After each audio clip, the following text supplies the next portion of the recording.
The chairman, wanting to test the character of his long-lost sister, disguised himself as a beggar when reuniting with her, telling her that she was the only person he could rely on. To his surprise, upon hearing this, his sister's expression changed instantly. Without saying a word, she left the house. The man, seeing her reaction, assumed that she had become very materialistic and no longer cared about him. But the next morning, his sister returned home carrying 2 fish and told him to come with her to work at a brick factory. She told him that although she didn't earn much, as long as she had food, she would never let him go hungry. The man followed his sister to the brick factory. After she gave the fish to the supervisor, the man was assigned to the easiest job there. The man was puzzled by this, as there was no formal hiring process or paperwork involved. He glanced back at the supervisor and noticed that under the fish were more than 20 bills. He then realized that his sister had essentially bought this job for him. Thinking about how many workers this supervisor must have exploited in his company's subsidiary factory, the man became enraged and confronted the supervisor, angrily asking how he could be so bold. The supervisor, irritated by the man's words, tossed the basket of fish back to the woman, saying he didn't dare accept her gift. He added that the man shouldn't expect to get a job there. The man, furious, slammed his fist on the table, ready to attack the supervisor, but the woman quickly pulled her brother back, apologizing to the supervisor with a smile and placing the fish back on the table. She hoped he would accept the fish so her brother could keep the job. However, after witnessing the man's behavior, the supervisor refused to accept the fish and pushed the basket to the ground. At that moment, the brick factory manager, hearing the commotion, walked over. The woman smiled and pleaded with the manager, but he said that after causing such a scene, 2 fish weren't enough. They needed at least 3.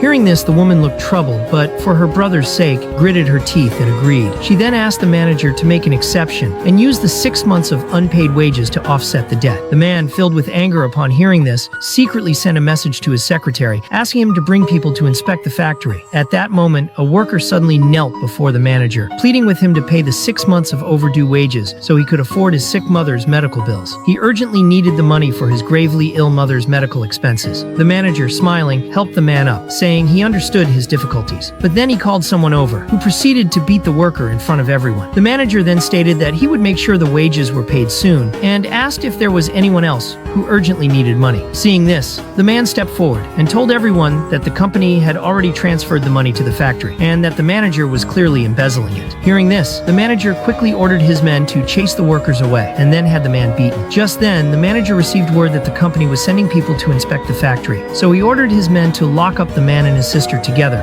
to prevent him from exposing the truth.